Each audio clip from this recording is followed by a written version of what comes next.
takes off in the green water, somehow or another the green water turns white, surfing right next to his shadow. Tommy's on outside.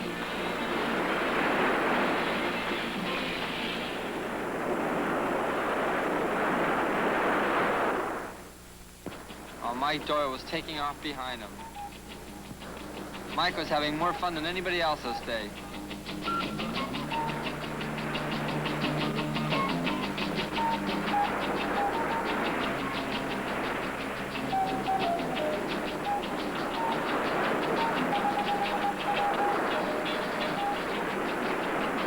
Rusty Miller riding a fast wave at Haleiwa.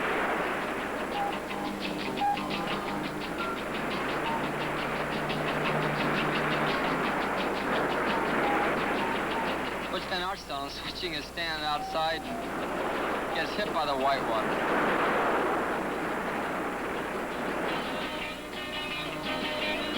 Original hot dogger here, gonna do a head dip.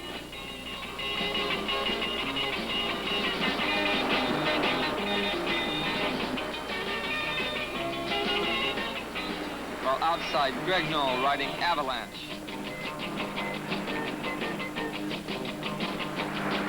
See the North Shore for a while and move over the west side of the island to a place called Makaha. We ran into a little road trouble here, and finally making it to Makaha, we find Paul Strow getting ready to get on the nose.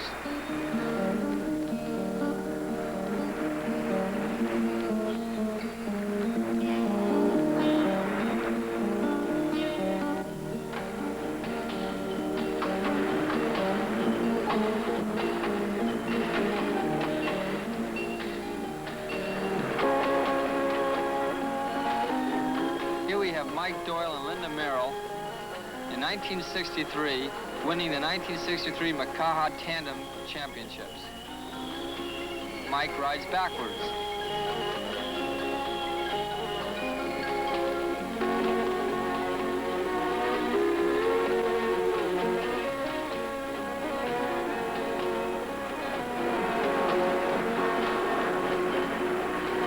Now watch closely on this next wave.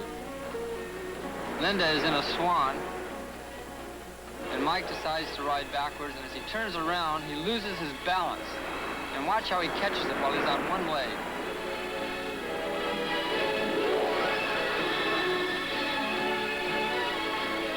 Mike Doyle and Linda Merrill. The Australians showed that they could ride tandem, too. But not to be outdone, the Hawaiians went out early. The Hawaiians have it the right way. They let the girl do all the work. In fact, why not invite a friend over? Meanwhile, all this was going on, Midget was practicing for the Makaha Championships, which he won in 1963.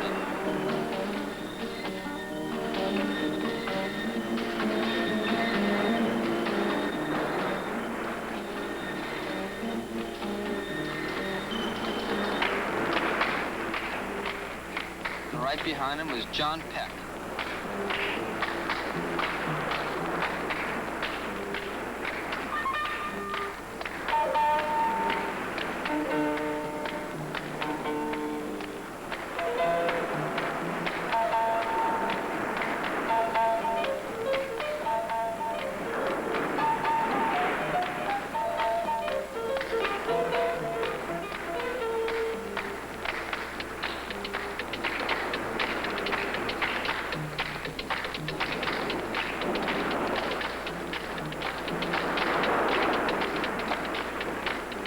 One of the events was the run, swim, and paddle contest, which Lord Blears is one of the contestants. Now here you see Lord Blears running up to the beach, touching his partner, who looks something like a butterfly.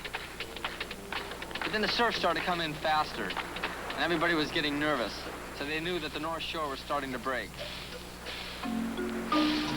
So Mike Doyle and a few others headed to the North Shore the fastest way they could, through Kaina Point.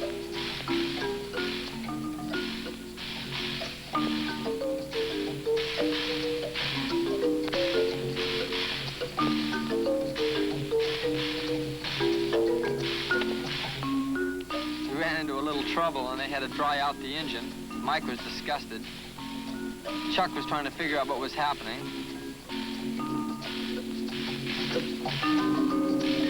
And they knew the surf must have been picking up because there's a 20-foot cliff right behind Mike and the water was coming over the top. On the right-hand side of the screen, you can see that some of the cars never made it. Well, finally getting the car started again, we didn't want to get stuck, so we stuck Mike Graham on the hood of the car to tell us where the puddles were. He didn't tell us, so we found out anyway.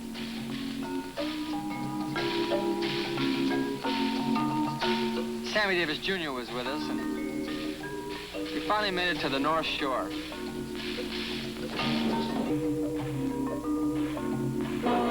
Lunch, and we check out the pipeline.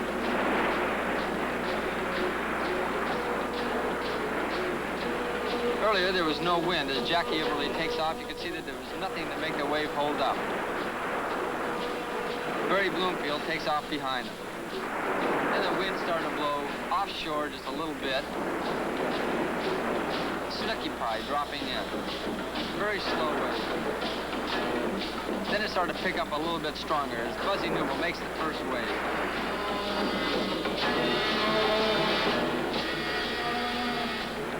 Sammy Lee outside, getting a beautiful long ride at the pipeline. Jim Graham decides to body surf. Rusty Miller gets locked in the small inside wave. John Peck taking off outside.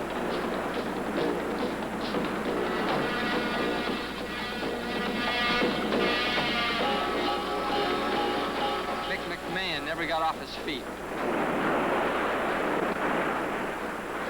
Barry Bloomfield switches his stance at the pipeline.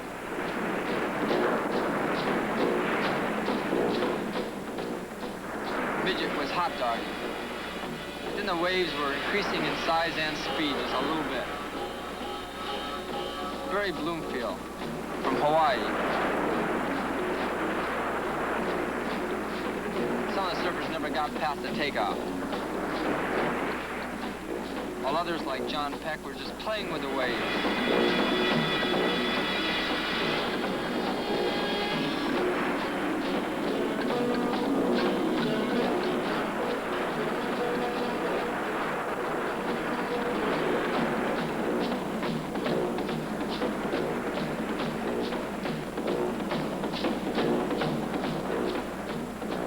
John Peck in a beautiful pipeline wave. Watch it spit right over the top of him.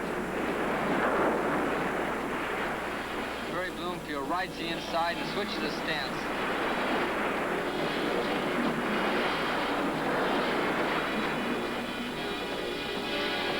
And an unusual angle never filmed before at the pipeline.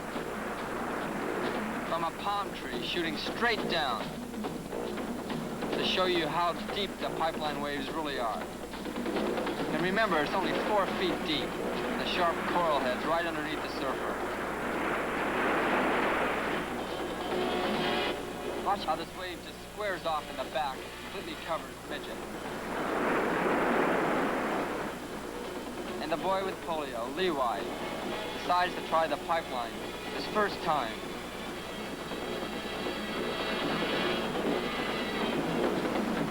Using his feet as a rudder, it was a heck of a try.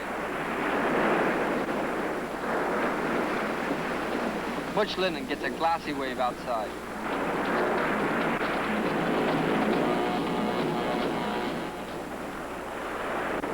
Well, John Peck hits bottom.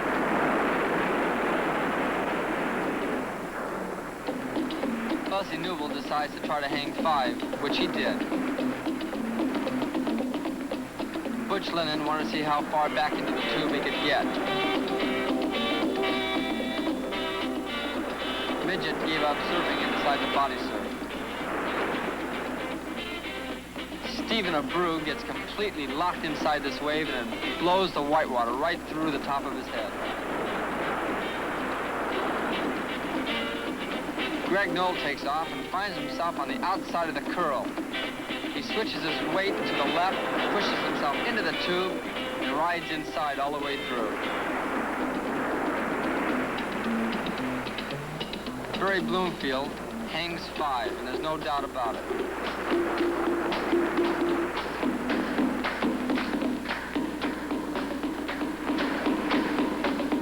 Butch Van Arsdalen does another first. He runs up to the nose and does a standing island pullout at the pipeline. Barry Bloomfield got cheated on this wave. He thought he was completely locked inside this wave. When he came out, there was nothing left, and he was looking for it. Butch Linden was still trying to see how far into the tube he could get.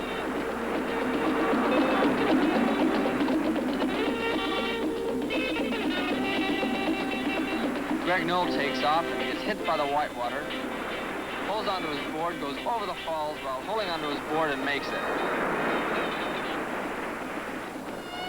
John Peck gets the steep waves.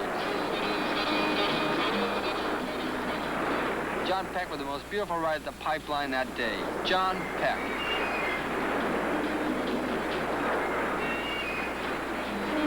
Just to show you how much film was used just in the Hawaii trip alone, this is just the film used in Hawaii alone for this movie, Walk on the Wet Side.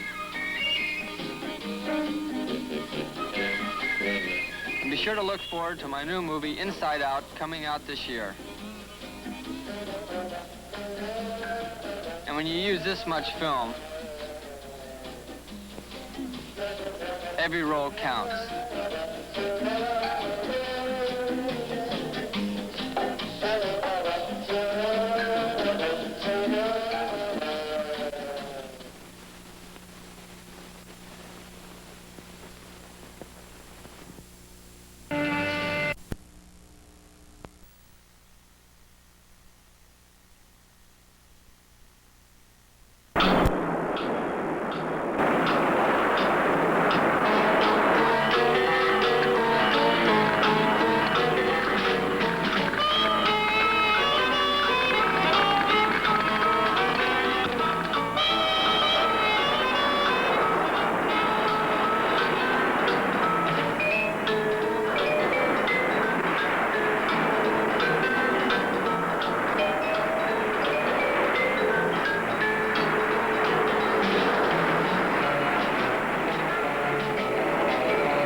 Beach you visit, you find waves anywhere from 2 feet up to 20 feet.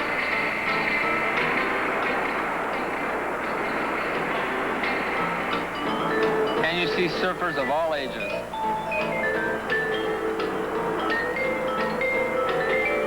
There's an old saying that old surfers never die, they just disappear. And you find boards of all sizes. Here we see Stephen Petty surfing Haleiwa in Hawaii on a 7-foot board.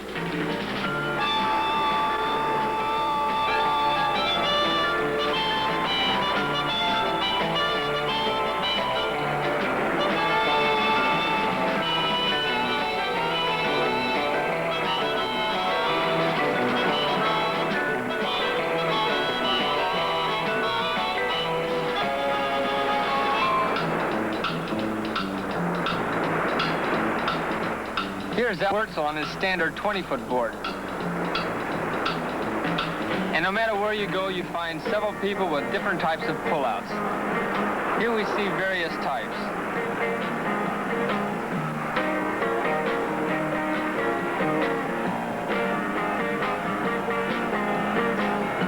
Some pull out and take off,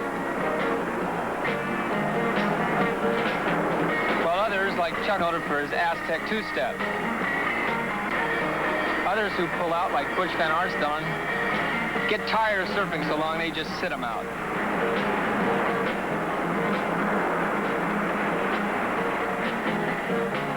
Others who are in a hurry, while the rest of the cameras on the beaches just wave goodbye. A top surfer of 1963 was John Peck. Here we see some various shots from California and Hawaii of John Peck. And let's watch this picture from the beginning.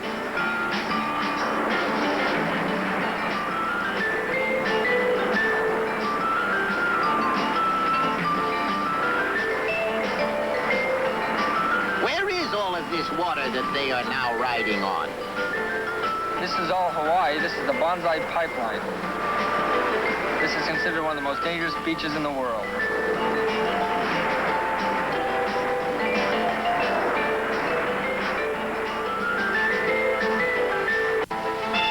Here he is surfing Velziland in Hawaii.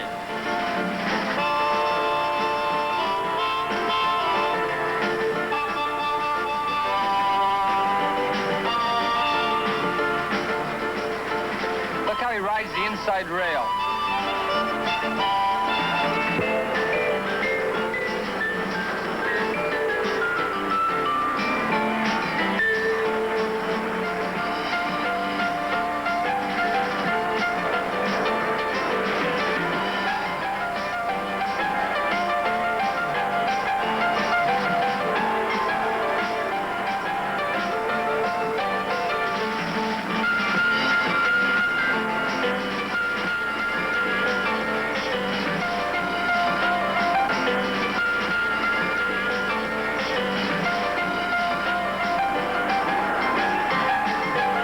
He also rode some big waves at Sunset Beach.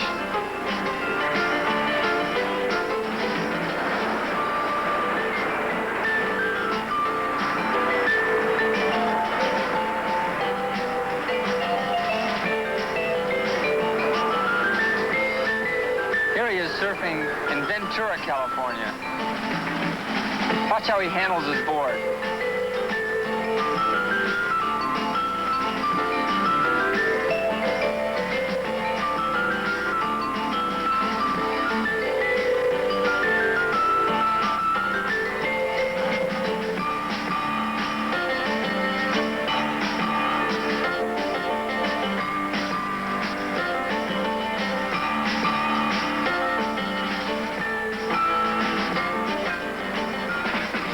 Another top surfer of 1963 was Butch Van Arsdalen.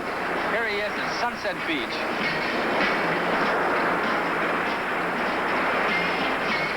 Butch was noted in Hawaii for his pipeline rides, and here he is with his quick turns. And his fancy pullouts. Here Butch does a standing island at the pipeline.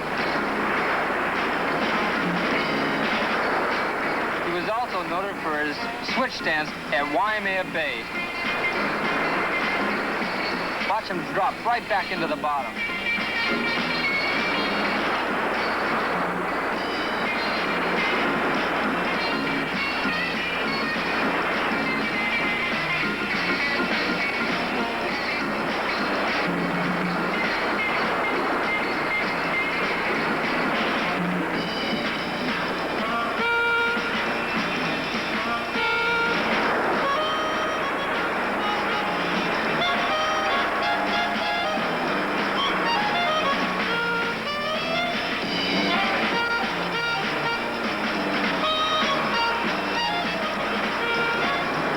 He was really disgusted after this one.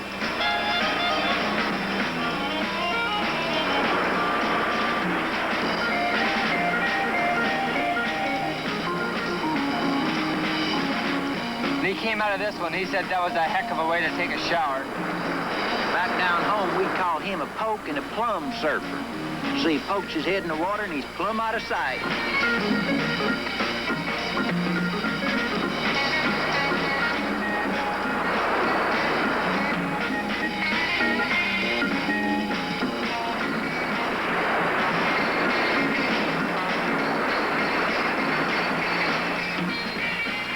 On this next wave made Butch Van Arsdalen famous. He got completely locked in a pipeline wave, came right out sitting down. He was so jazzed he gave himself an applause. He's just praying to get back to terra firma. Another top surfer of last year was Phil Edwards. Look how smooth he is.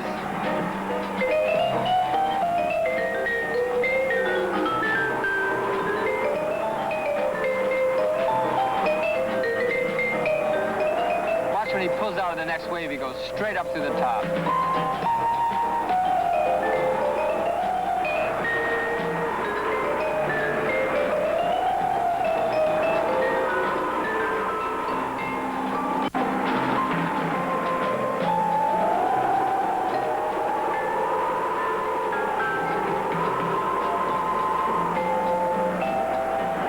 Another top surfer of 1963 came from Australia. He won the 1963 Macau Championships. His name was Midget Fairley.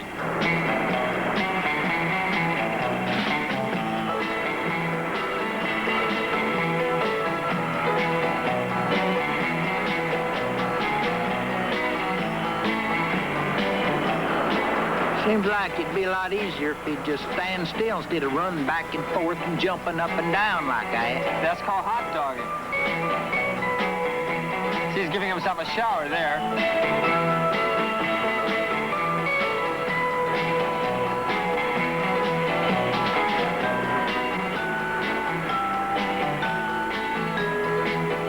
Look how square this wave gets in the back.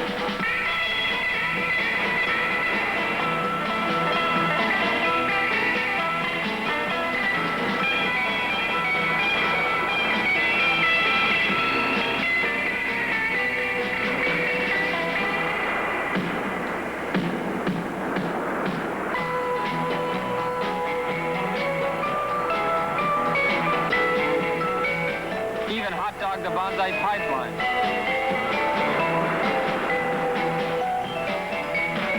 Let's leave the top surfers now and move over to Hawaii to a place called Haleiwa, which is situated on the North Shore.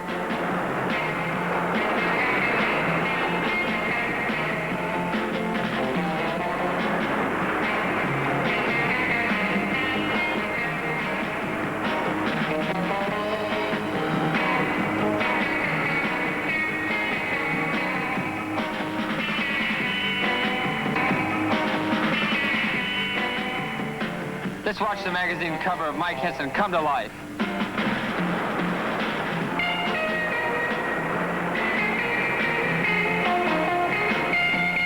Another top surfer from California was Mike Doyle. Watch how he tears Haleiwa apart.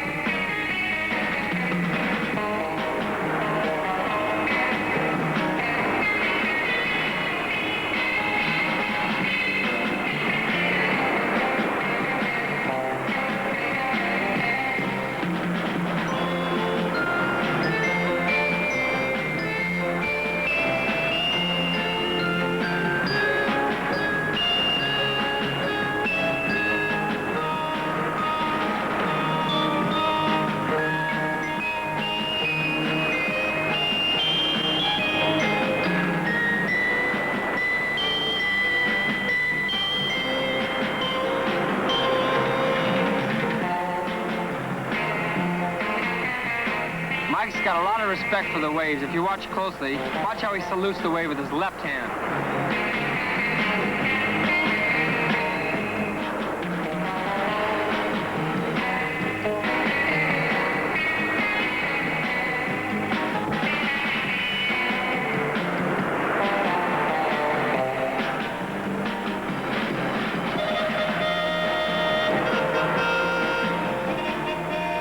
He heard some noise behind him, and it was Tommy Zahn taking off.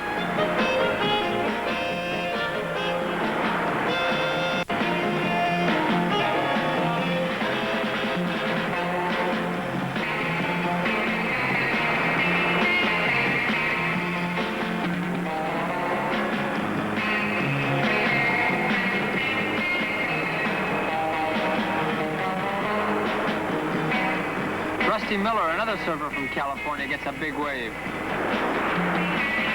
And Mickey Dorr and Butch Van Arsdalen drive right through the wave.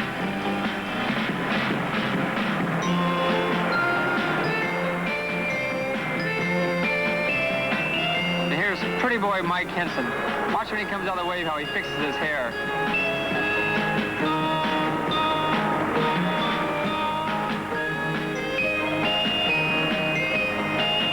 Rusty Miller and Mike Henson just barely squeaks through.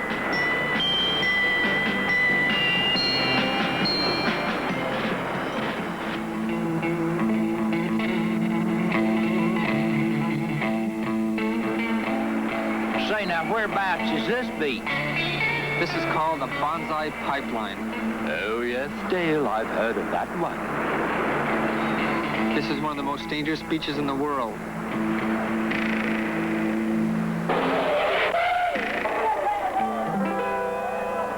It looked pretty dangerous just then. This is what you call fun surf. It's fun because lying under the waves is the coral. The only way to fly. Rusty Miller gets locked in this one. And you'll never find the key. Barry Bloomfield hangs 5.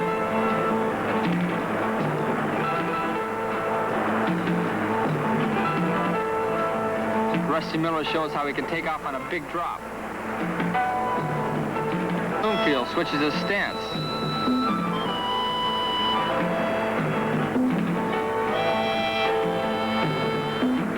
The waves seem to be getting larger.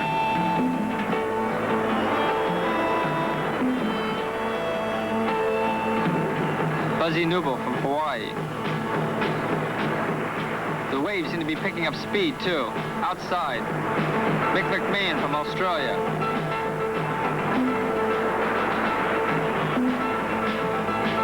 Outside that, Jackie Everly. He rides like the sheriff's after him. Here comes the sheriff right behind him, Buzzy Newble.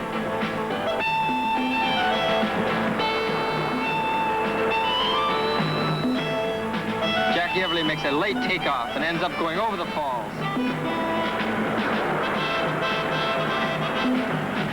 Butch Linden from Malibu, California makes a classy wave.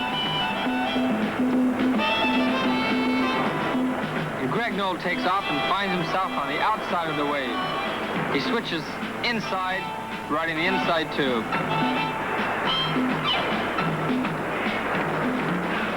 And how's this for an unusual angle? From a palm tree shooting straight down to show you the depth of the pipeline.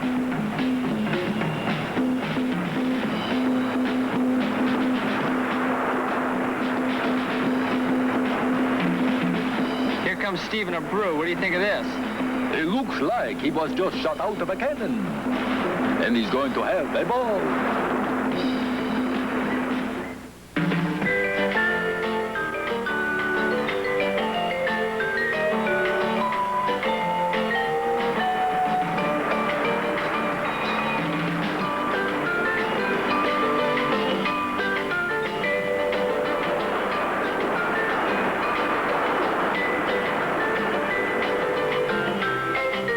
Into Sunset Beach with Mike Doyle and watch some of the nicer waves that come through the island.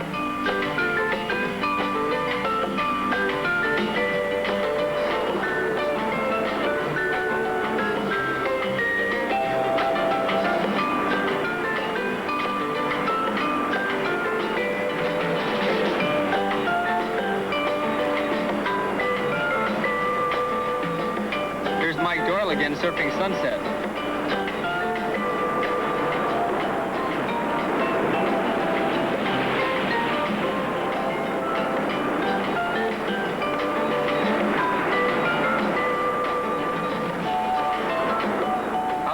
Good-sized wave. Rusty Miller right behind him.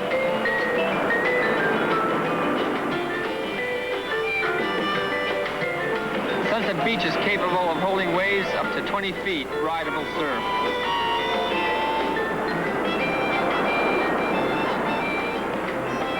Mike Doyle was paddling outside and saw the surfer coming down on top of him. He turned sideways, ended up making the wave himself.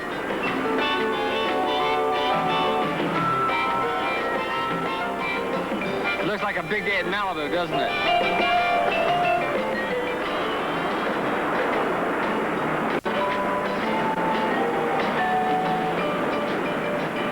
Here's Mike Doyle. Hearing some noise behind him, he turns around. It was Mickey Dora taking off next to the tube.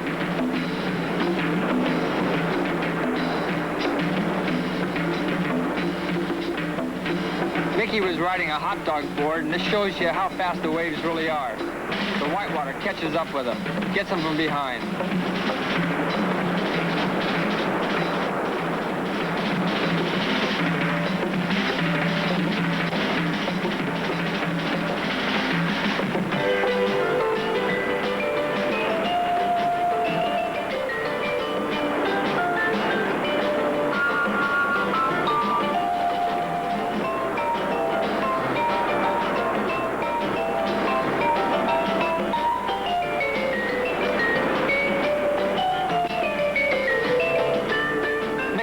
Does it go behind?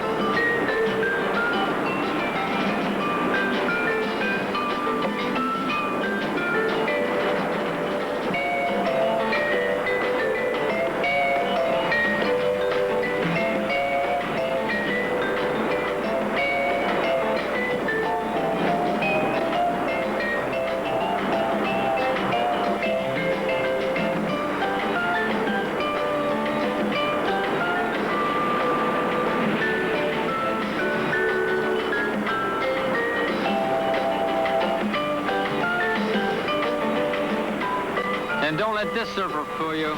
He's got complete control the whole way.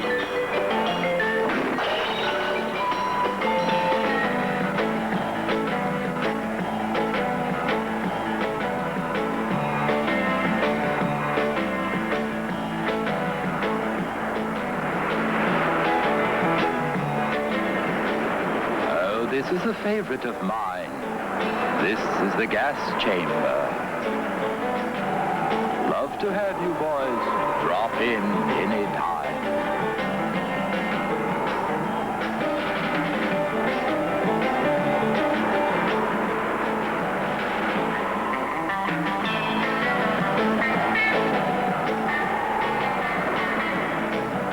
Remember, we will always be waiting for you at the castle door.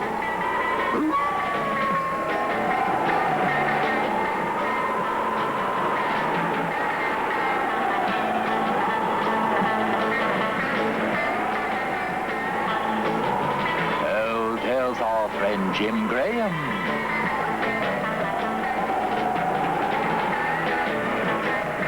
But don't forget Chuck Lennon. We've been trying to get him for years to join us.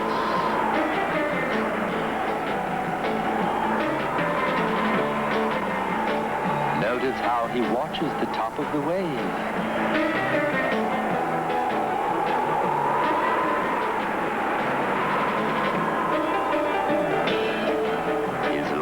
Ride. It was a goodie.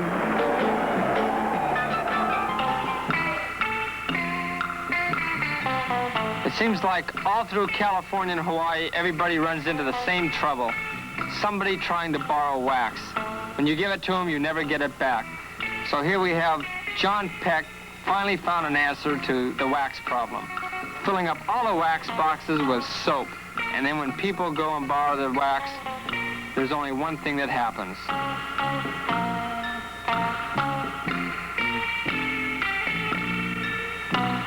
Is the wipeout with that new foaming action.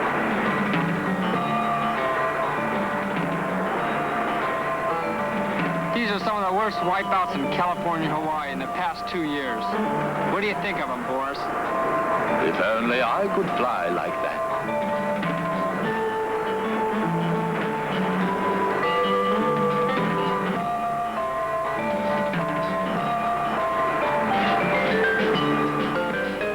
He seems to be doing fine.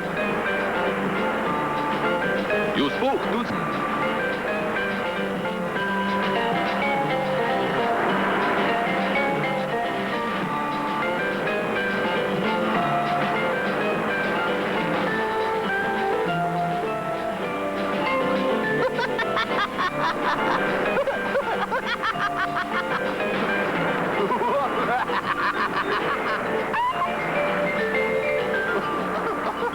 Here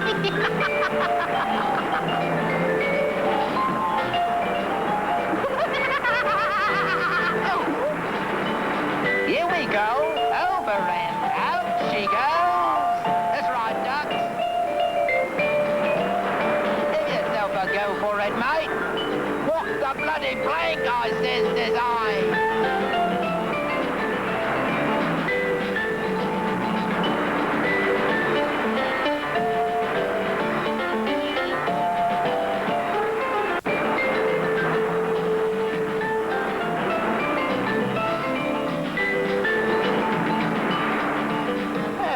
Look at there. It's a daily double, I suppose.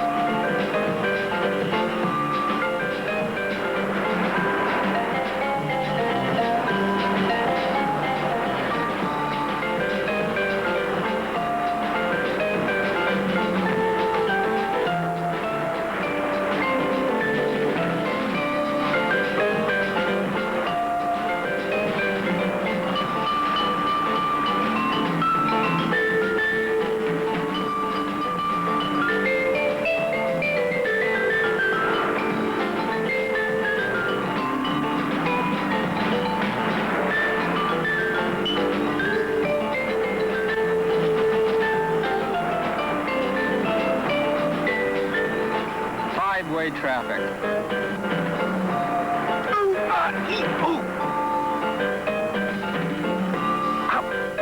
Of course, we always have to stop for a light lunch. Then, of course, a surfer must keep in condition at all times.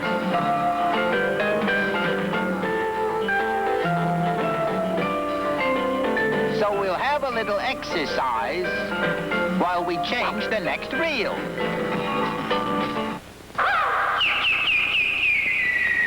The Malibu contest. The surfer, Little John Richards.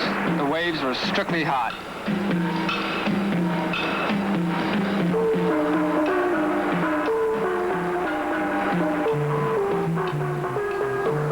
Malibu, everybody looks the same.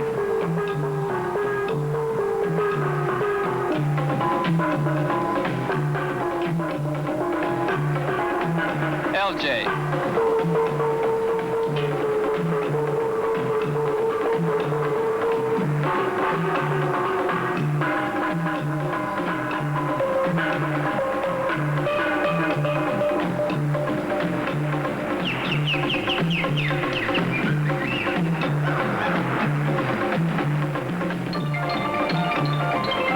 Joey Cabell, the winner of the contest, really shows some good form.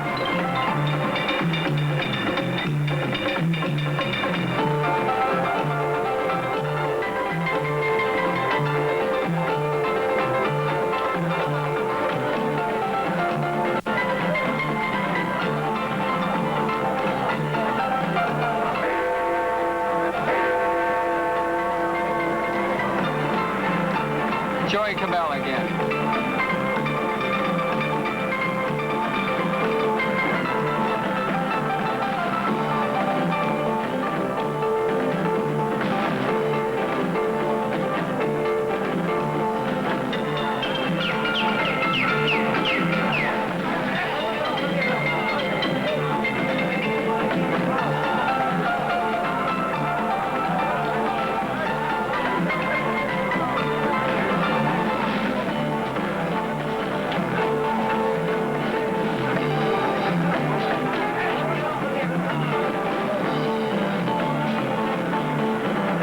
And shows some good form, and he hangs the heel right on the tip.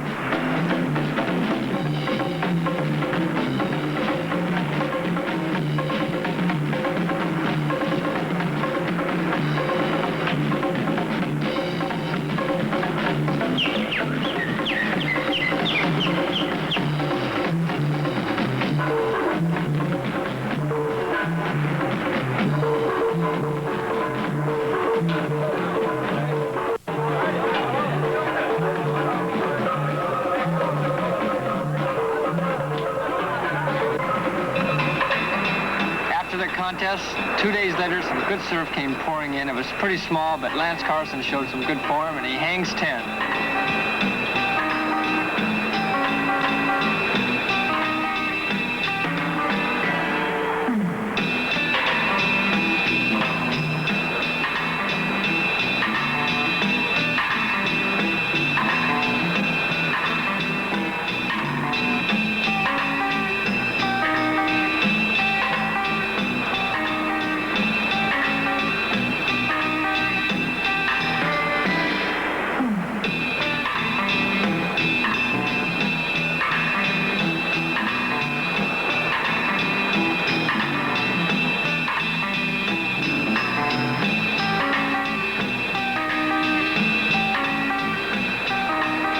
Malibu doesn't always stay small, though. Sometimes the waves reach incredible size.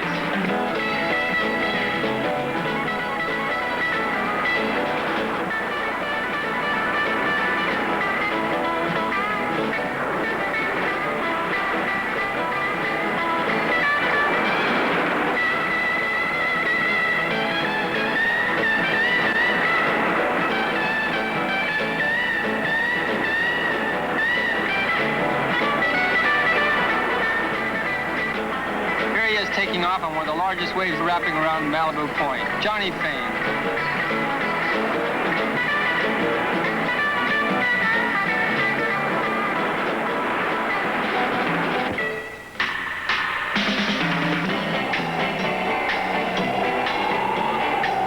Storm was a-brewing.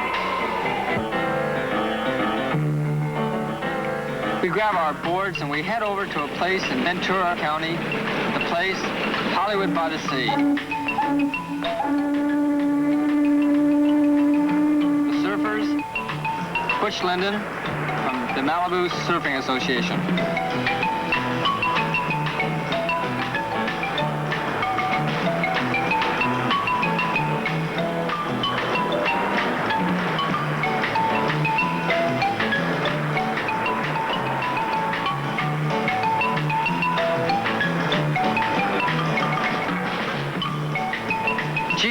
Another surfer from the Malibu Surfing Association.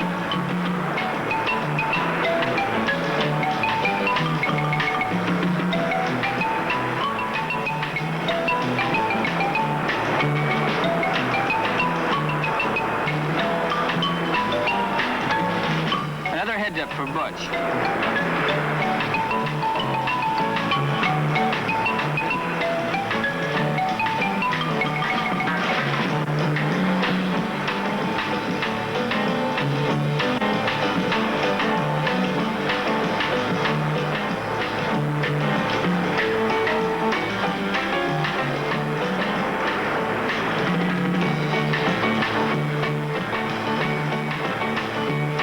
With an excellent cutback.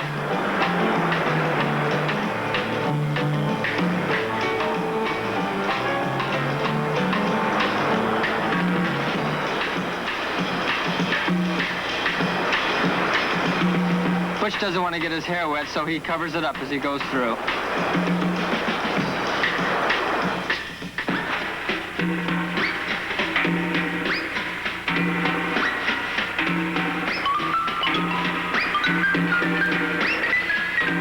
And now, a place where all the surfers search for. Radar Tower, the Shangri-La. Tremendous waves waiting for those strong enough to conquer.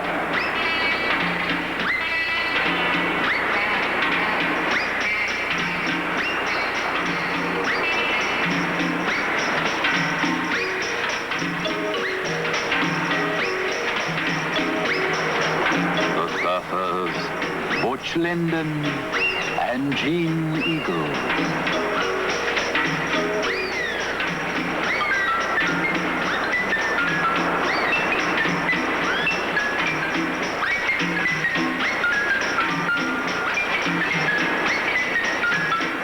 For your information, if you care to search out the spot, it's located between Mexico and San Francisco. It's there, waiting for you. Radar Tower.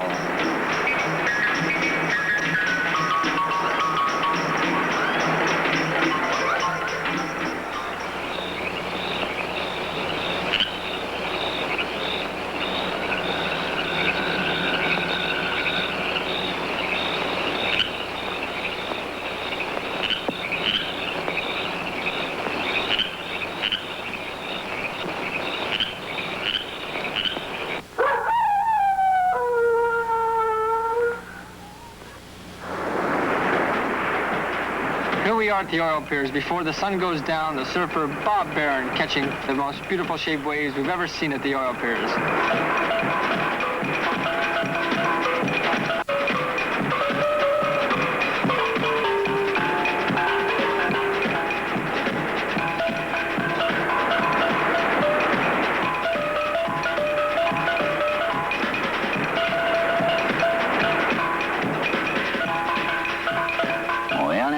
gonna take you all to the sand spits in Santa Barbara on the first Woody ever built.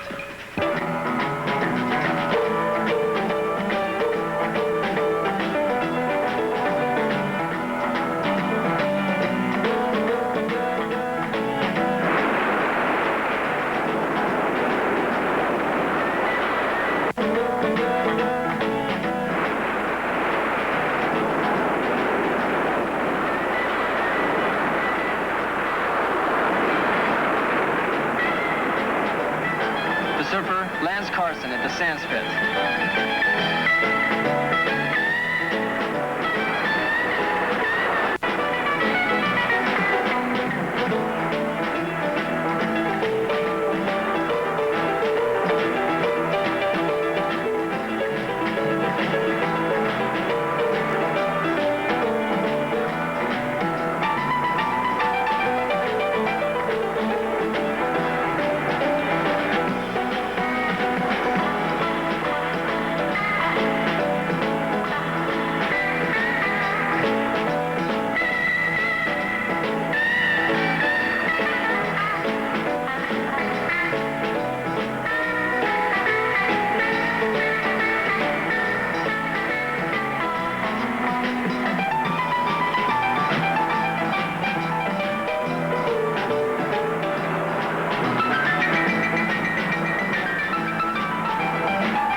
Let's load up the Woody and head down to Rincon Point.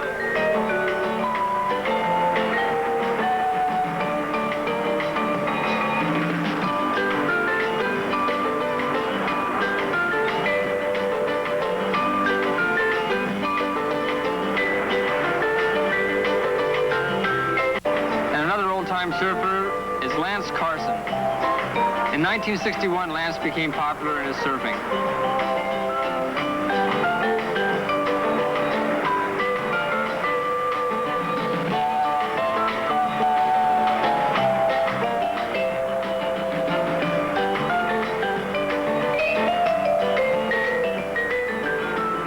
Here he is in 1962.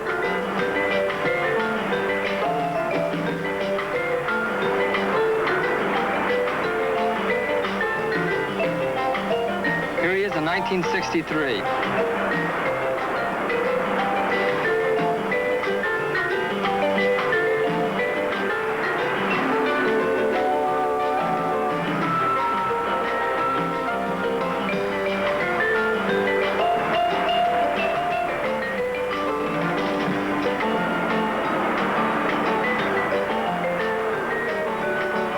Here he is in 1964 with a bottom turn at Rincon.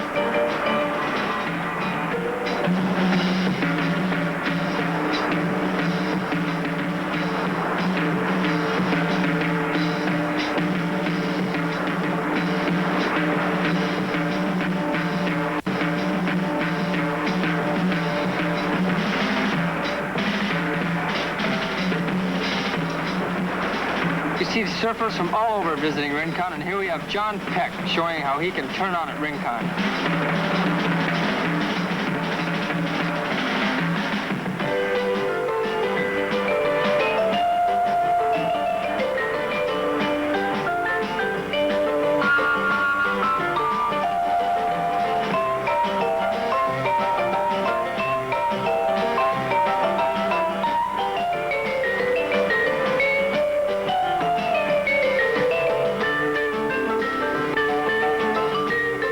Well, he's pretty courteous.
surfer from California, Johnny Fain, rips Rincon apart.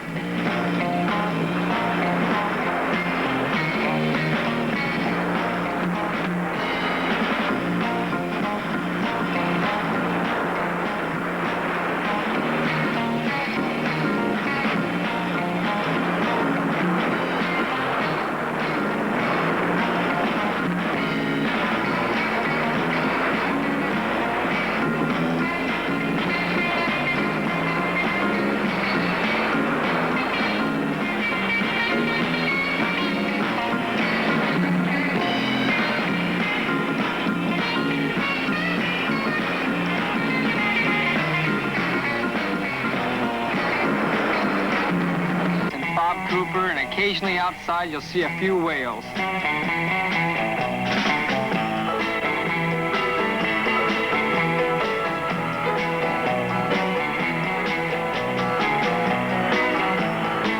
Well, we just have a few sharks drop in. I noticed. Those are pets of mine. I just like to keep them around, to keep the game interesting.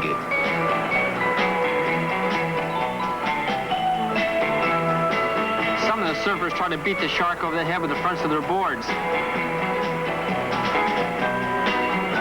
Others try to beat him with their arms. Some on the beach couldn't get away fast enough.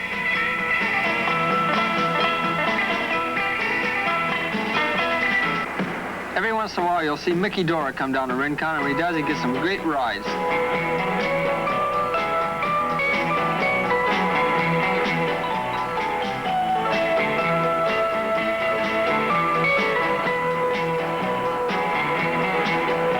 Here he is, hanging 5.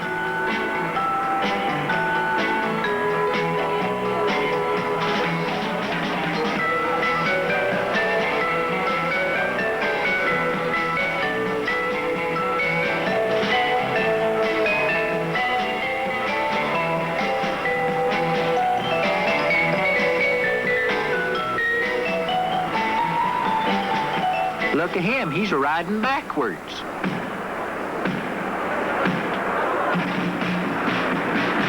Bob Cooper, a regular at Rincon, shows his style in body surfing.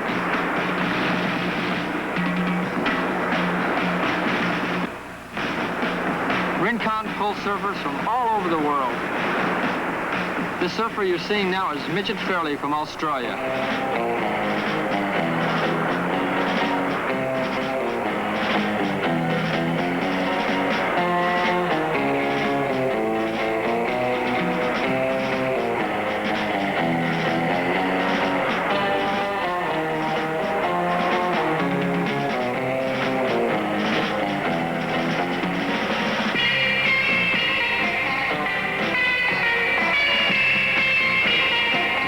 Tight little wave.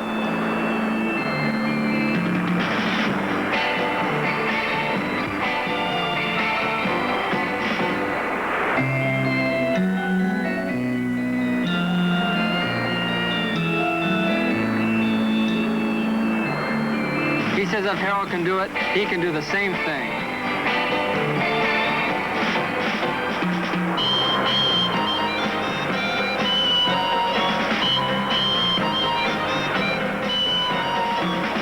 Rincon does get its size,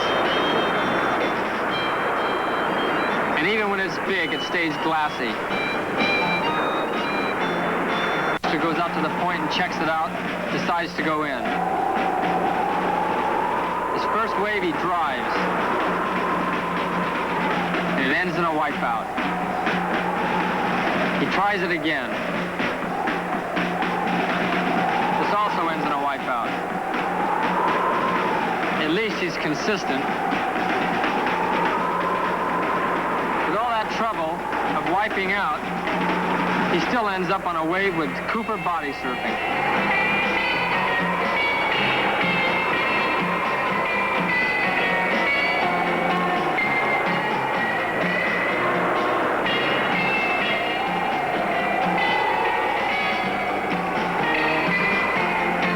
A regular for the past 2 years at Rincon is Bob Barron.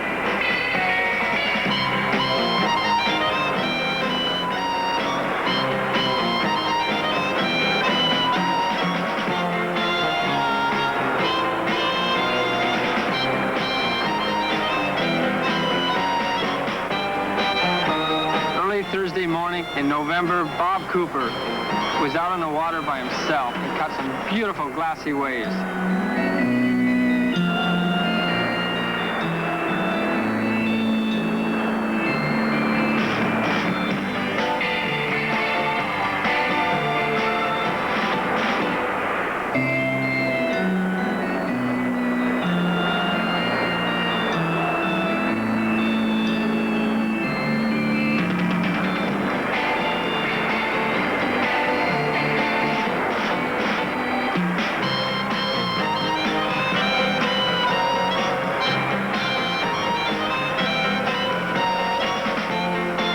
Even late in the afternoon, Bob Cooper got some waves all to himself.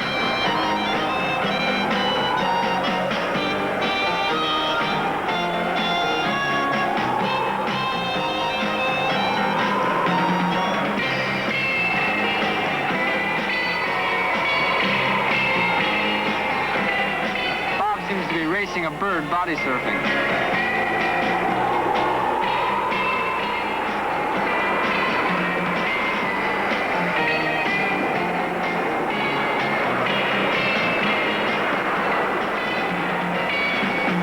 I shot a still picture of Bob Cooper.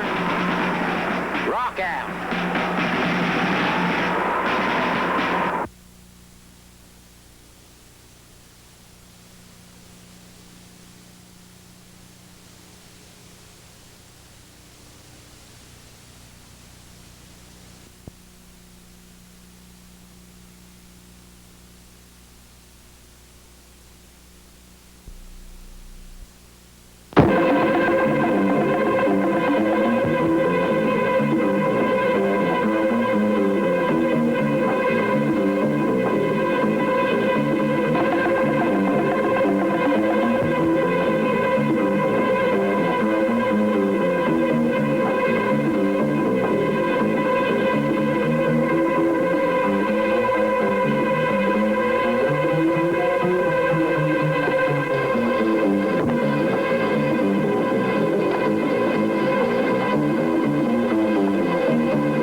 People ask me why I named the film Inside Out. Well, take a look at this wave here and look at the right side of the screen because there's a surfer locked right inside and he's going to come right out. Another reason why I named the film Inside Out is Don Morley here at Velzyland.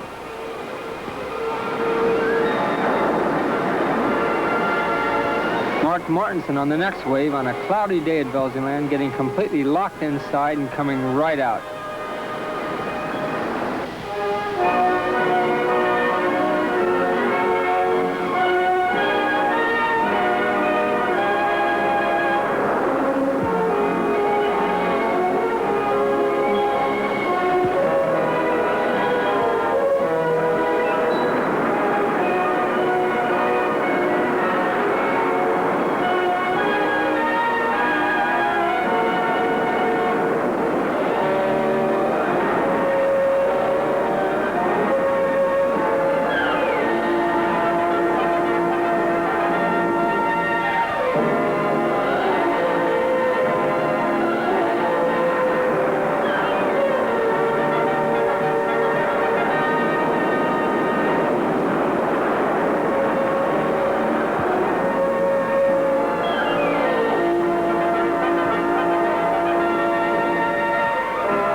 surfers know how to surf, but in case you don't know, the first step in surfing is to face your board toward the horizon line, and the very first step you have to learn is to paddle out. Now, the next step you have to learn is to learn how to pull out, and this is Harold Iggy's advice: don't do it. Now, if you don't want to swim to shore, you can always hold on to the nose of your board, because it'll take you right there. Or maybe you'd like to body surf on somebody else's body. Or maybe you prefer the Pipo board on an outside pipeline day, breaking well over 15 feet. It's something like a waterfall.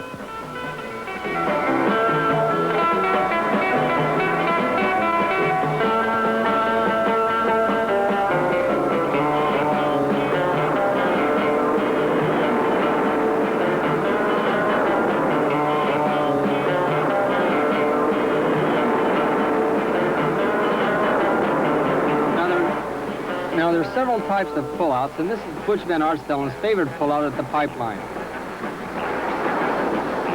Mickey Ghost likes his type of pullout. It's rolling over 3 times, backwards, frontwards, sideways, and then hitting bottom. It's only 4 feet deep. Now, people all over the world have their own types of pullouts. Surfers such as Chris Green in Hawaii has his type.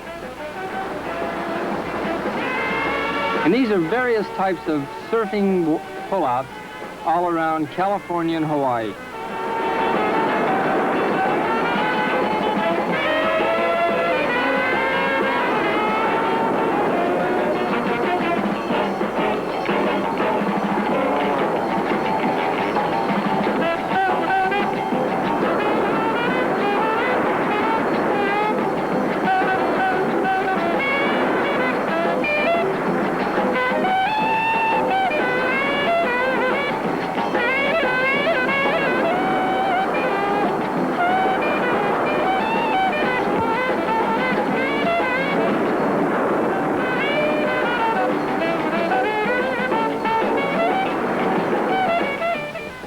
Now that you have an idea what surfing is, we'll leave Los Angeles. We're heading north up to the Ventura County line area, and we're going to find a place called Stables right near the California Street area. And this spot here has got 55-degree water, offshore wind, small 2 to 3 foot waves with some hot surfers.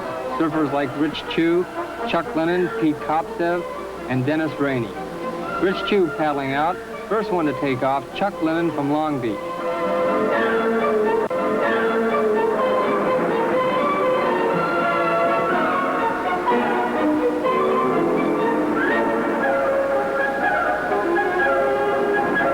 Now, right behind Chuck is a surfer from Long Beach also, Pete Kopsev, right inside. And right behind Pete on the next wave is Dennis Rainey. Dennis makes a left go right, going left into the wave, making a sweep turn. After making his turn, going up to the nose and parallel stance right through the wave.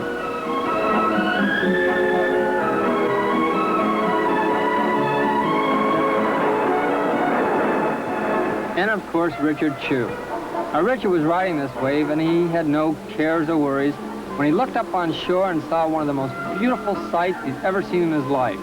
It was Rowena LeSueur from Coolangatta, Australia. And Rowena, she's fantastic. She's got everything a man would want. And Richard looks up and sees it. She's got muscles, hair on her chest, just beautiful. Rowena LeSueur.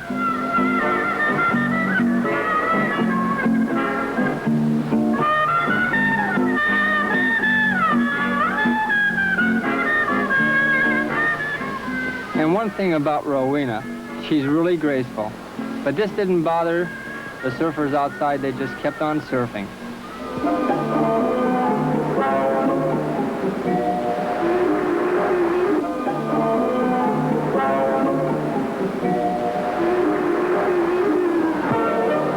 We move on further down the coast. We go to a place that's probably one of the most famous surfing areas in the world. A place called, this place can hold waves maybe up to 15 to 20 feet. And the surf from 2 foot is just as good. It never fails that whenever I get to that beach, something different happens, something out of the ordinary. I just set up my camera, swung it out, and I pick up Bob Barron and Chuck Lennon holding hands. Now, at first, nobody could figure out what was happening. Then all of a sudden, Bob decides to get up on top of Chuck. Then he picks up his board for a spare, and they're off to the races.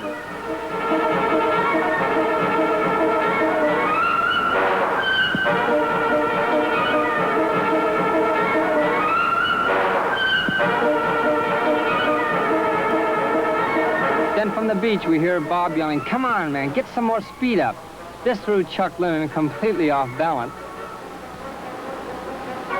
And then Bob ends up taking the rest of the wave on the nose. Now, this wasn't what was funny. It was the guy on the beach that was cracking up.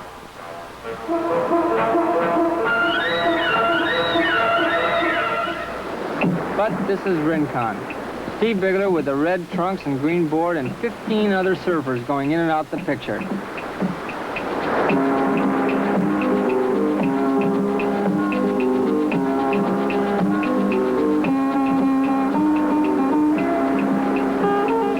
Surfer outside doing a backside turn, David Nueva, right on the tip.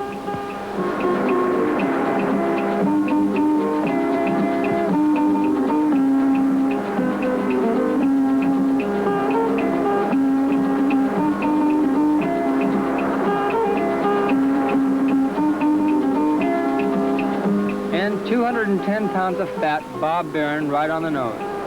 All his friends call him pork chops, but his mother calls him garbage gut. But he spends a lot of time right on the tip. Bob Barron.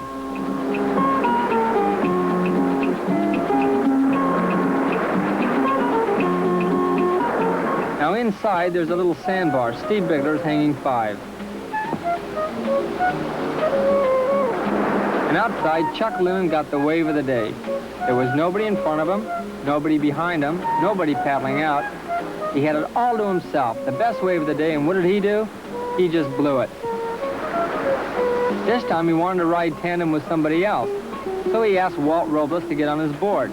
Walt decided to get on Chuck's board, and what did Chuck do? He just ended up moving away.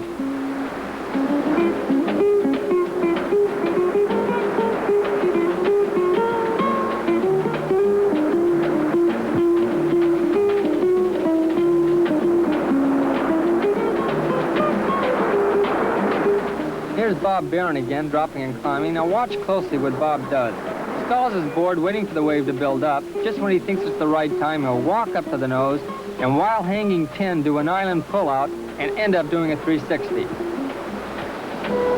Bob Pork Chops Barron.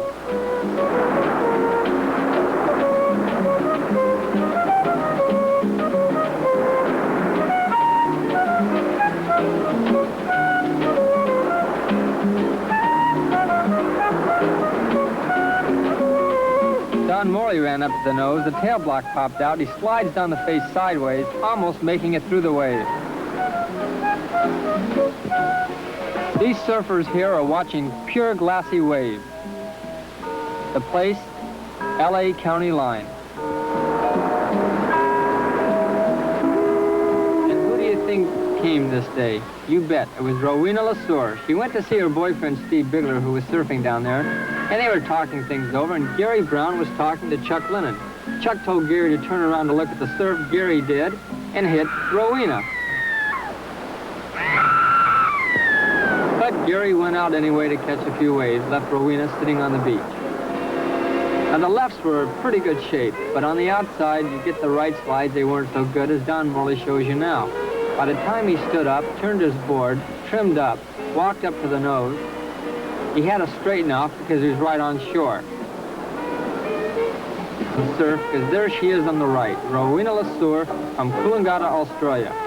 And Gary Brown took off, and all we could hear from shore was Gary yelling, "Let go." And Rowena stuck right to him. She really likes guys. Then all of a sudden we hear Gary yelling, "I can't see." Well, Rowena sort of flipped over Gary. This time, Gary took off in back of Rowena. It didn't do any good. We're loading up the car. We're heading to Hollywood by the Sea with a friend of mine who used to be a pilot. This is some of the largest surf ever filmed in California. It sort of resembled Waimea Bay and a little bit like the Banzai Pipeline. The surfers were leaving early. The beach was almost deserted. The wind was blowing. There was a slight overcast. Now we're going to move over to the island of Kauai. Before we hit the north shore of Oahu, where all the big waves are, we stop off at the island with a few Australians, Dewey Weber from California, and Harold Iggy. This is known as the Garden Isle, one of the most beautiful islands in the chain. Everywhere you look, beautiful waterfalls. But this isn't what we were looking for. We came to ride Hanalei Bay, a mile-long wave, and we couldn't find it. We must have driven around the island 2 or 3 times. Finally, Dewey decided to go see an old friend of his, the Great Kahuna, the great surf god. And here he is coming down the road, the Great Kahuna.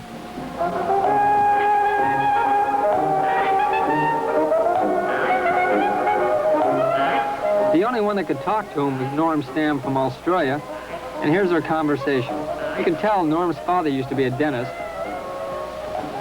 Norm was trying to get the information out where was Hanalei Bay.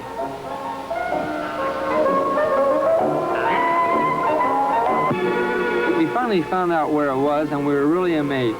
We found that the break was so long that we had to take turns from one end of the bay to the other to drive the surfers back to the point.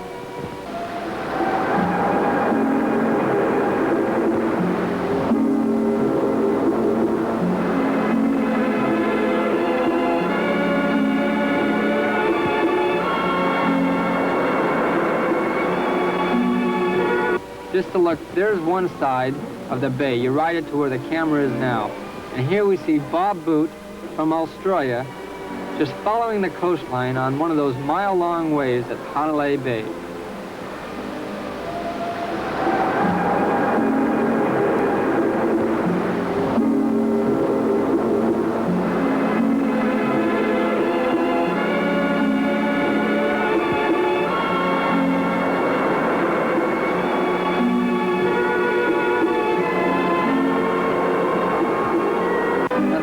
Really picked up fast on Kauai, and we'll see how Norm Stam paddles through one wave, and you'll see him on a wave that looks maybe anywhere from 5 to 6 feet.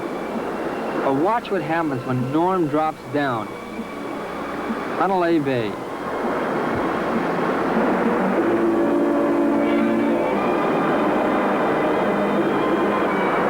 With surf this size, we knew that the North Shore must be good, so we get there just in time to see the Australian getting up early in the morning, heading to Haleiwa. The surf is big.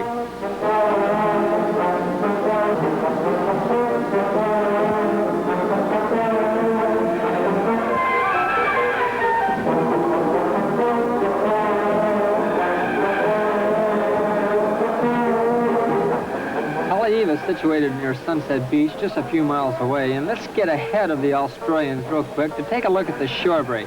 It was big. The color of Hawaii was almost completely gone because of the local storm.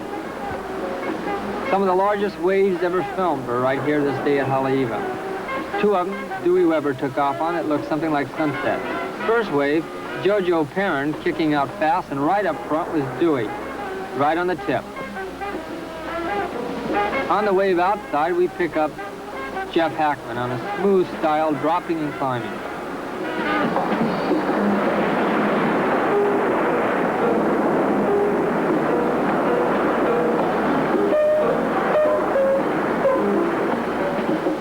Right behind Jeff, we see Butch Van Aartstellen with the red board and his little hat right on the top of his head. Now, the next wave, well, that was a big one. Dewey dropped in, came underneath the lip it was throwing over him. He decides to make a cutback. Now watch closely as he makes his cutback. The wave actually spits him out of the whitewater into the green. But then the next wave came through, nobody could believe. It looked just like Sunset Beach. Dewey took off on a big wave at Haleiwa, and he drops down.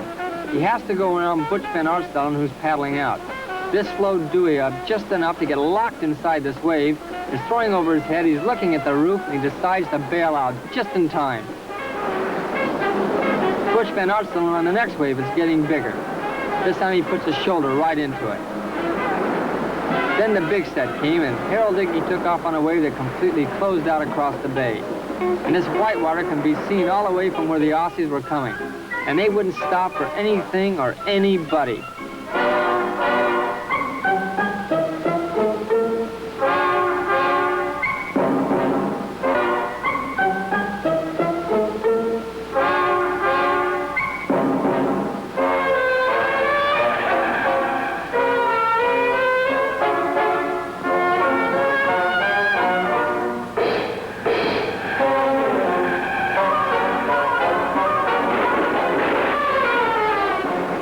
Meanwhile, back at Haleiwa, Mike Henson on one of those perfect waves, just peeling right over his back.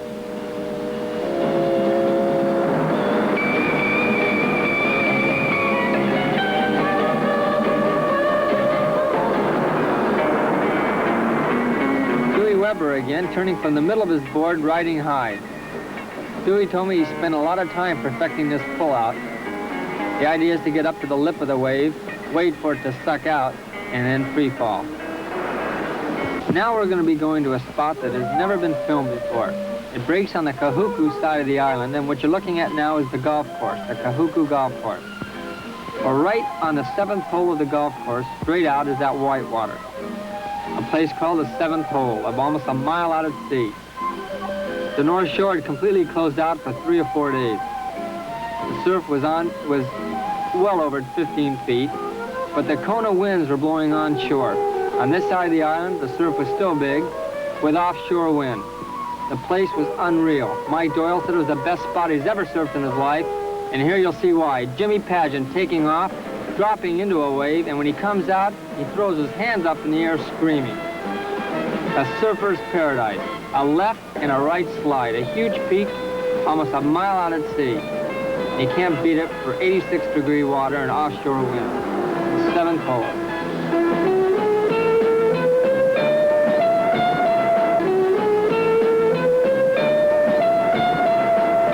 Don Morley taking this wave. And watch Mike Doyle with a beautiful takeoff. Throwing his arms up, he really can't believe it.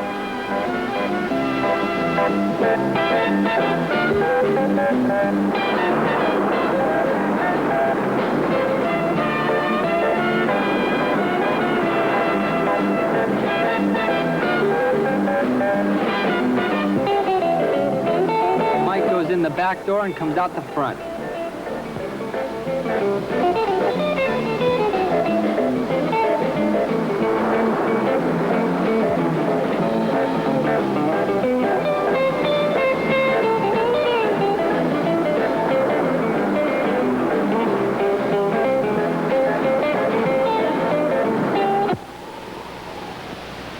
The place you're looking at now is probably one of the most famous beaches in Hawaii. Probably one of the most ridden. The place is called Sunset Beach. Now what I did here has never been done before. I spent 2 days of filming Sunset. It started on a Thursday. By Friday afternoon, it was completely closed out. To show you the order of how the waves were, we'll start Thursday morning. The shore break was beautiful. It had offshore wind, and it was pretty mean looking inside. It should break to the peak, even with this white house. It comes in that side, you know it's perfect Sunset Beach. But when it started to close out, it was 200 yards off the normal lineup. The peak was gone, and it was nothing but a large right slide. But in the morning Thursday, it was good. In fact, it was so good that inside, some of the surfers were getting long nose rides locked inside Sunset 2.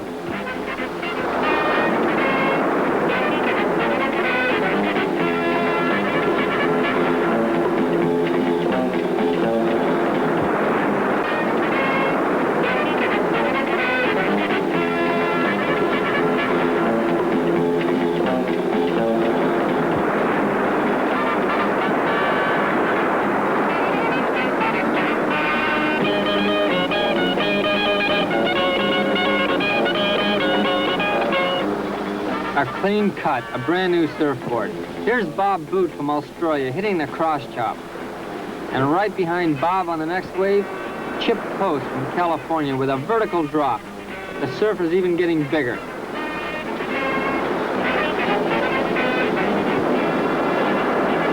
Now look what's happening outside. The shape is changing. The peak is gone. Now there's a lot of surfers out that day. One was from New York. Mike told the guy never to take off on a wave at sunset, especially that day. The guy was never out on any big waves in his life. He took off anyway. You can tell if you watch closely that he was excited he made the wave. The next morning, it didn't look like sunset. It was an overcast day. The wave didn't have a peak. It was almost closing out. Surfboards were flying around like matchsticks. Surfers were flying all over the place, and hardly any of the waves were made. It didn't even look like Sunset Beach.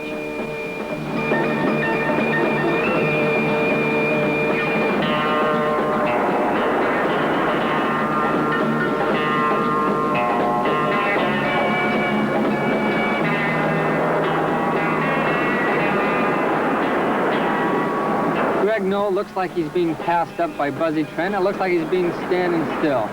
But watch Greg Noll catch up with Buzzy Trent. His feet are hanging almost over the rail. He's trying to trim up to beat the sunset wave.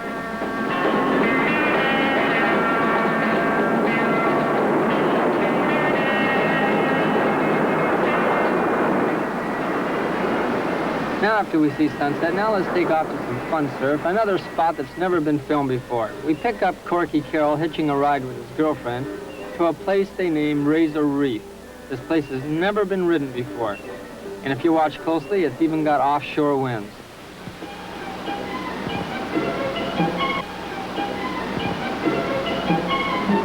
Corky Carroll and Mike Doyle. Now, this place was breaking right over the coral rocks at the firehouse near Waimea Bay.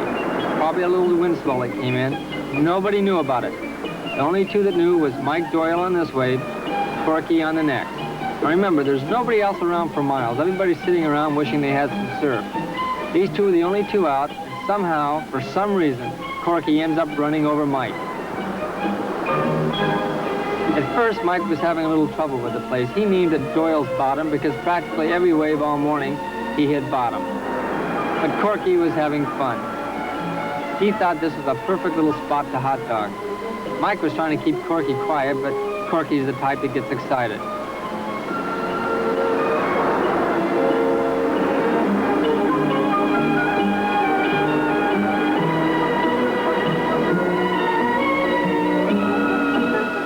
Corky takes off, switches stance on the nose, drops in on the nose, trims up on the nose, goes underneath the whitewater on the nose, and pulls out on the nose.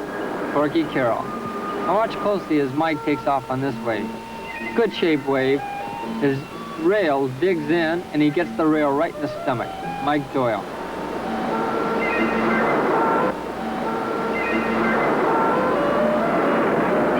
This time he holds himself up.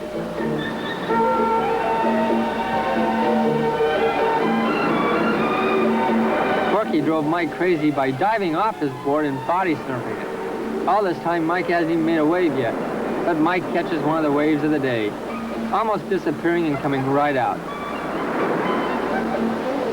Now, a lot of us had a house right across the street from Belgian. There was Mike Doyle, Corky Carroll, Chuck Lennon, Corky Carroll's father was there, and Jimmy Paget, and a few others.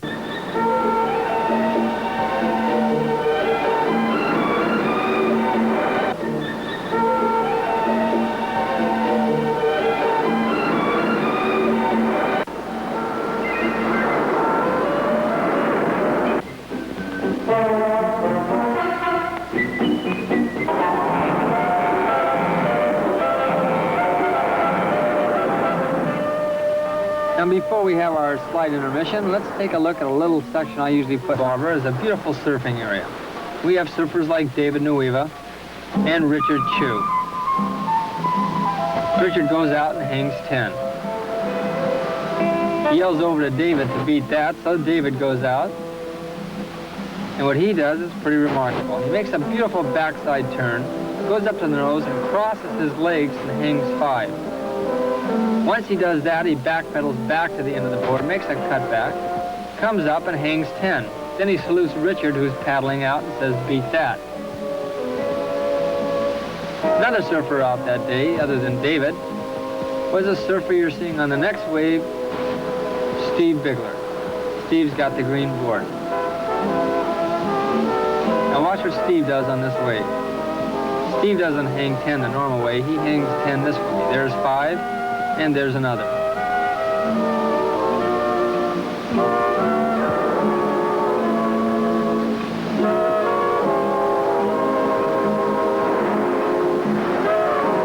And David Nueva again.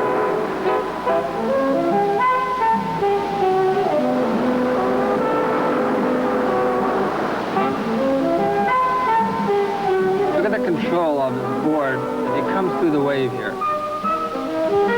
And he really knows how to handle the crowd.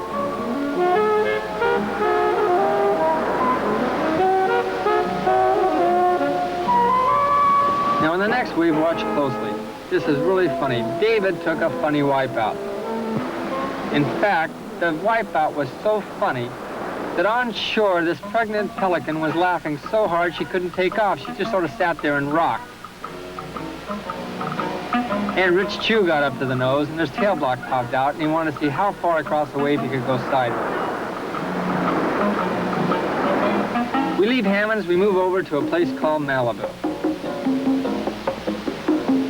We're going to take a look at two top surfers, and that's all. Malibu is noted as probably the fun spot of California, especially in the summertime. And this is a rare shot to see nobody on a beautiful 5-foot wave. We'll be taking a look at two surfers. One, Kemp Auberg. Now, Kemp likes people. Say hello to everybody, Kemp. And Kemp goes surfing.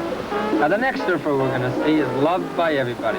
He's everybody's friend, everybody respects him. He's the most controversial surfer in the world. His name, Mickey Dora. Say hello to everybody, Mickey. And Mickey goes surfing.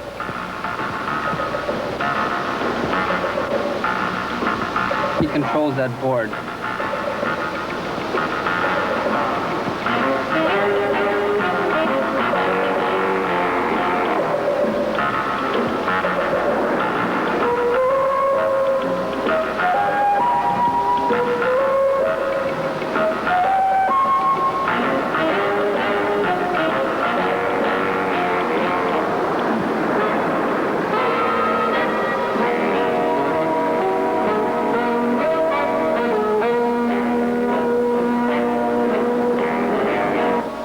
Who do you think showed up? You're right, Rowena LeSueur, but this time she didn't go surfing. What she did was put her board in the water, she paddled over to the pier, and she just sat underneath the pier, and Mickey kept surfing. First, he didn't pay any attention to her until the closer he got to the pier, the more he could see what she was doing. But as it stands now, let's watch Mickey just handle Malibu and the people.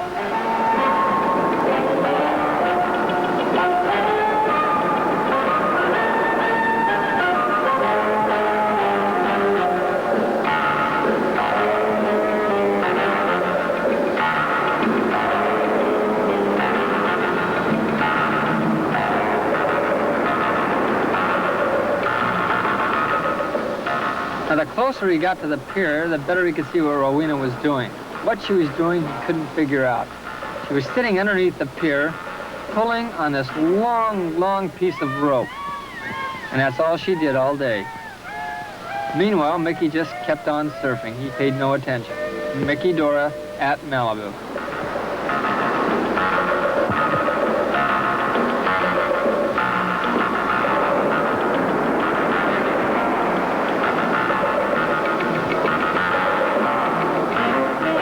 On shore, Chuck Lennon was talking things over to David Nueva and asking him what was happening at a place called Trestles.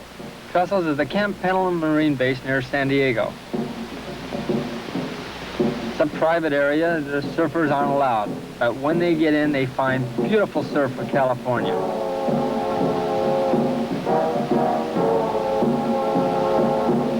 The day we got there, the surf was running 4 to 6 feet, glassy green water, and no wind at all. Chuck Lennon was the first out. He couldn't believe it.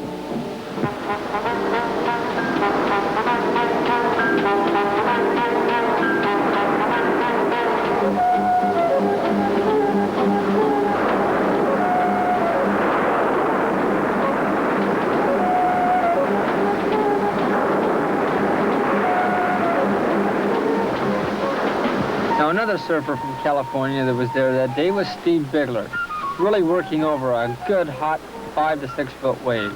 Steve Bigler from Long Beach.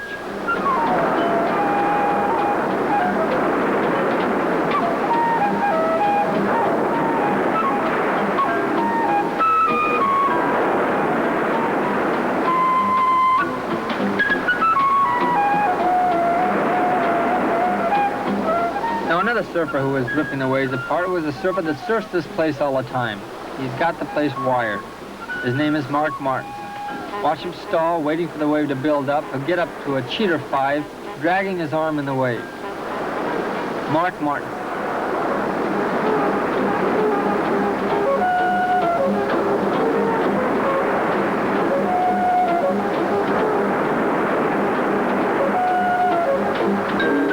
one of those hot days, and Chuck Lennon just couldn't believe it. No wind at all day. Just glassy waves, which is really rare for California.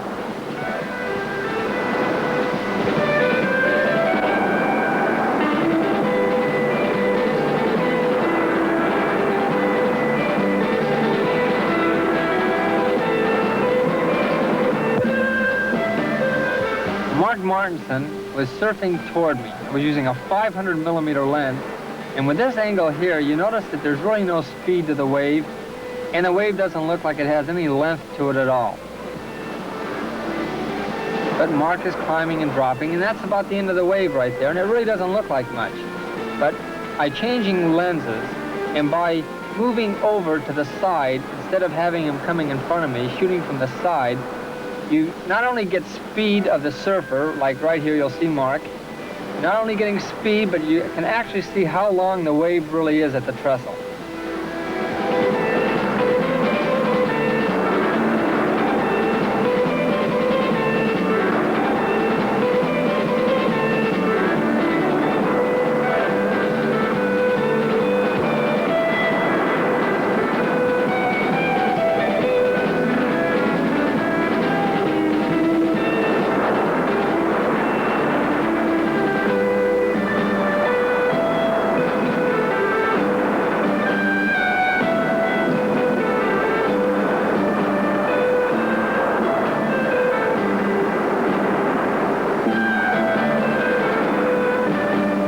Now dropping in front of Steve Pesman is Jackie Baxter.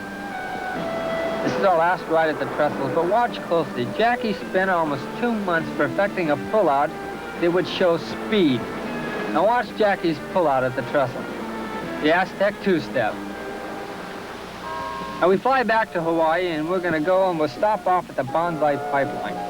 Now this is a very important thing you've got to remember about surfing. You've got to keep your mind on what you're doing and don't look on shore. Watch closely as Kiki Spangler takes off at the pipeline, a perfect wave. He's got nothing to worry about, he's got it made. But what did he do? He looked up on shore, just threw the whole thing off balance. He didn't keep his mind on what he was doing. And this causes trouble for surfers.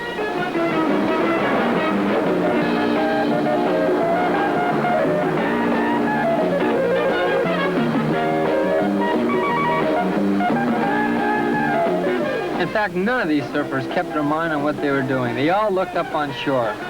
Pure disaster.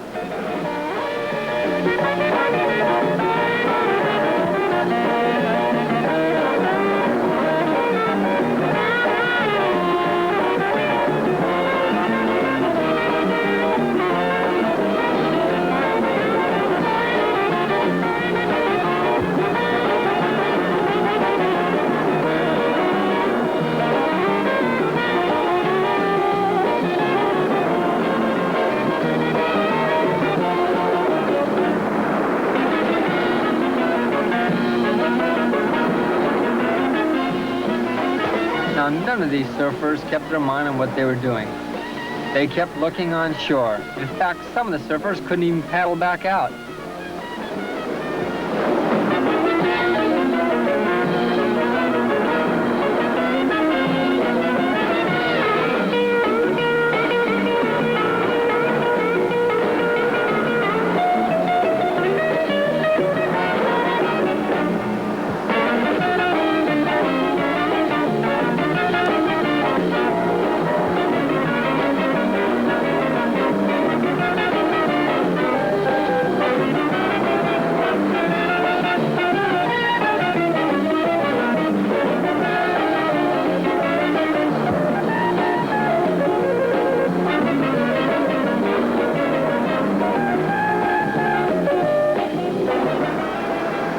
Have you ever been surfing and have some guy come up right next to you and say, "Hey, buddy, can I borrow some wax?"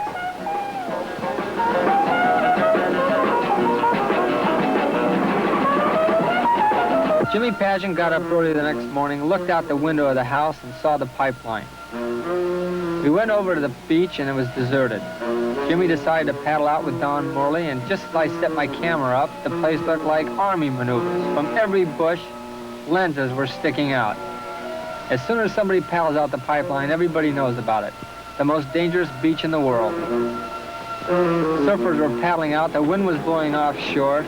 Now watch real closely on the next wave. Corky Carroll almost gets tubed.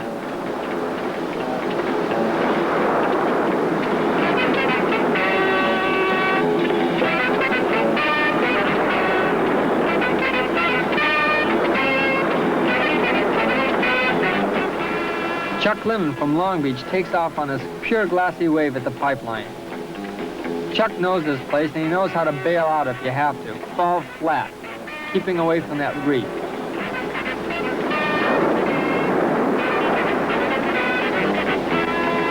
Some of these surfers didn't know how. Watch the different positions that they get into. Most of them head first into the coral.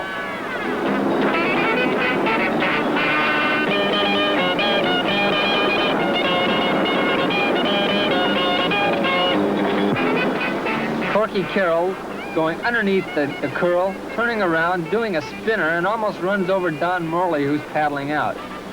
This time Corky gets into a wave, comes out of it, laughing. He's all stoked. He trims up his board, he turns around and pushes the wave back. Watch him get inside and come right out, pushing the wave out. Corky Carroll. This time he comes out of the tube pointing and laughing. Now there was one day that the pipeline was so big that nobody's ever seen it like this, especially ridden. It took one full day to film the pipeline with just one roll of film. Usually I average anywhere from 10 to 15 rolls a day at the pipeline. It took all day to shoot one roll. So what I did was I kept the roll intact and without editing it, just to show you how the pipeline can get when it's mean. There were only a handful of surfers that went out, none from California, none from Hawaii. It was some of the biggest pipeline anybody's ever seen. It was the scariest pipeline that anybody ever saw, and that's for sure. The waves were so hollow that nobody could believe it. Let's take a look at the first day. It was 8 o'clock in the morning when I first set up my camera. It didn't even look like the same place.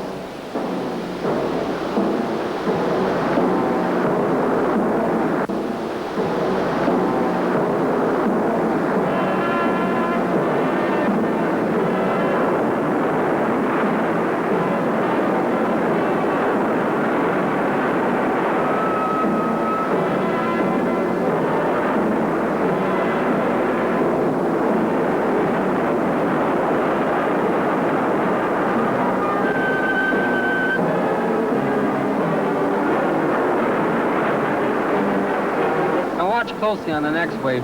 This proves that the pipeline is only a one-man wave. The surfer takes off. A surfer from New York takes off on top of him. The surfer on top bails out and the board gets the surfer in the back. That was the first accident. On the next wave, nobody could believe it. This surfer was almost completely annihilated at the reef. He grabbed the nose of his board, he gets sucked over the falls and lands on 4 feet deep water with coral just sticking up waiting for him. Then by mid-afternoon, the surf got bigger. It was breaking the outside reef. These surfers were smart. They didn't take off.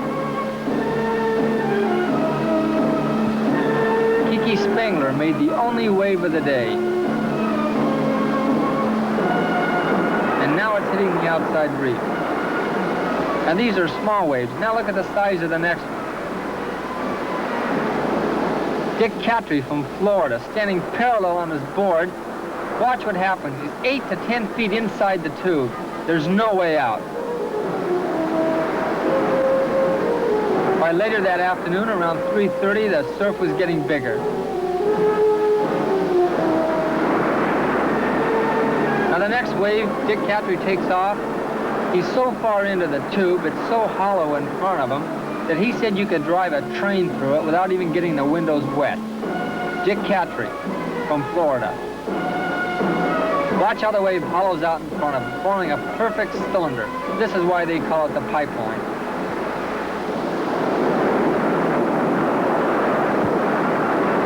And late that night, almost 6 o'clock in the evening, the sun had almost completely set. Dick Cattry takes off on a wave that was unreal. He drops in. If he hadn't taken off on this wave, he'd probably still be sitting out there. He paddles like mad. He drops into this wave. He gets to the middle, and he doesn't know whether to bail out or to stick with his board. He's actually almost suspended inside the tube. Finally, when he does bail out, watch what happens to his board. It almost flattens against the top of the wave, which is 6 feet thick at the top.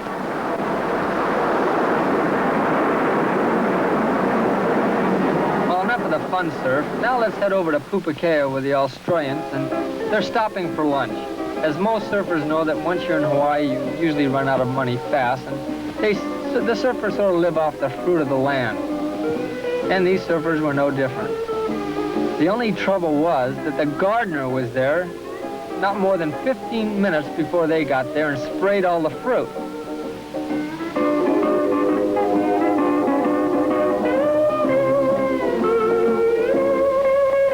Now Sam, the surfer in the back, he had the worst case of stomach trouble I ever saw. I can't even tell you what Norm Sam got. But meanwhile, back at Pupukea, we're going to take a look at something that's never been done in surfing before. At least no one has ever told you. This is how you can make a sloppy wave look perfect, just by angles and using the right lens. Here's Mark Martinson at Pupukea on a sloppy day. Using a 300 millimeter right from shore, the wave has no shape. By moving about 50 yards down the beach, the wave gets a little bit better shape. By putting a 500 millimeter lens on, about 300 yards down the beach, the wave even gets better. When you put a 1,000 millimeter lens on from almost a quarter of a mile away, that's when you get the perfect wave. Mark Martinson at Pupukea.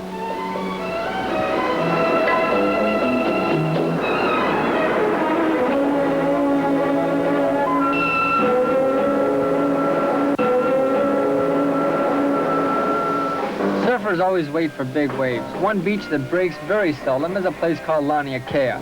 But this day it was breaking big. Mike Henson, Peter Cole, and Fred Van Dyke on this one wave. Mike stalls his board and gets stuck in the back. It looks like he's got the wave all to himself.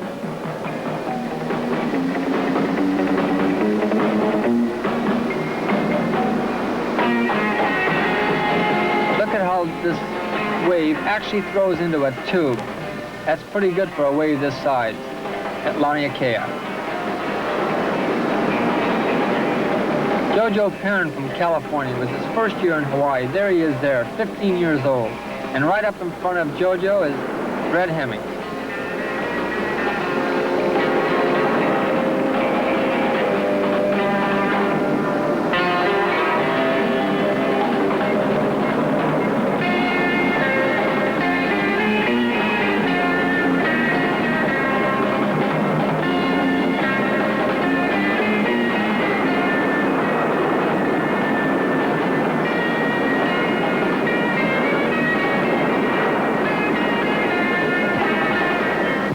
The sun sets fast in Hawaii, and especially when Waimea Bay is completely closing out across the bay.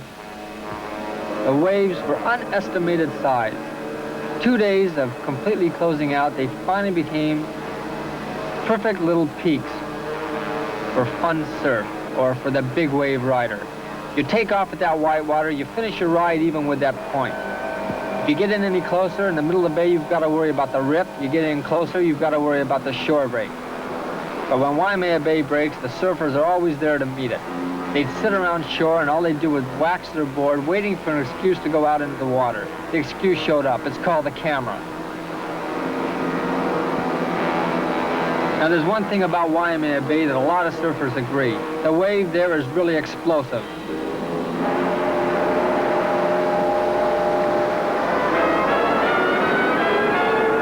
Half the battle is just paddling out.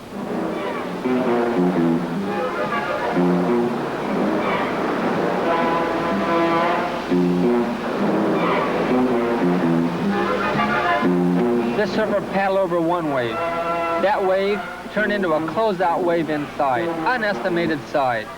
But this is all leading up to what everybody's here for tonight, to see the largest 2 waves ever recorded on film. The New Yorkers were there. They were taking off on waves. They were dropping in, running over New Yorkers paddling out, and landing on other New Yorkers. Outside, it sort of looked like Sunday in New York. Some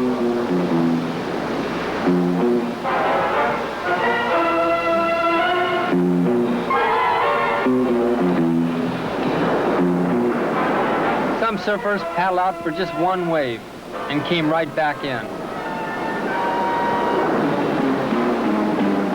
Waimea Bay, the big one. To top everything off, there was a tidal wave alert. People were running around evacuating their houses. This lady's loading up a truck full of clothes, and these guys are out there surfing. The police were there. They were trying to get people out of the water. Steve Bigler was out there taking off behind the peak. After an hour and a half of trying to get everybody out of the water, they evacuated the whole North Shore, leaving the surfers out to Waimea by themselves.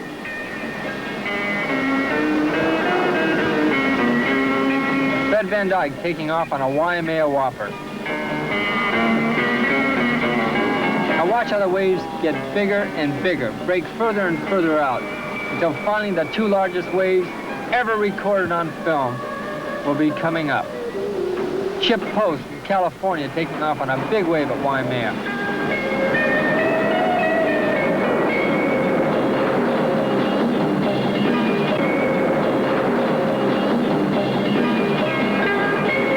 Eric Murphy from Santa Barbara, his first time out at Waimea. Look at him keep going down, just like in an elevator, straight down to the bottom.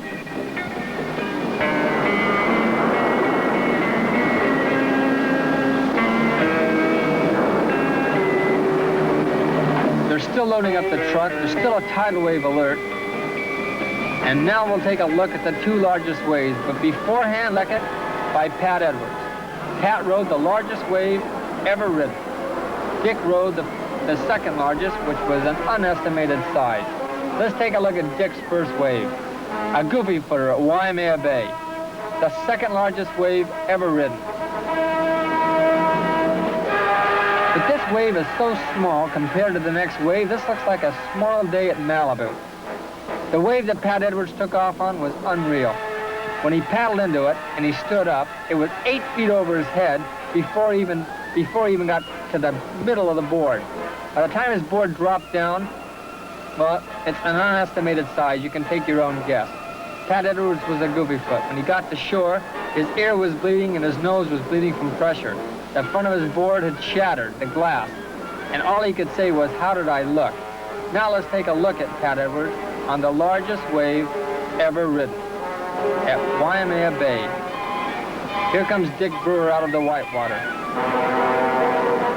And here's Pat at Waimea.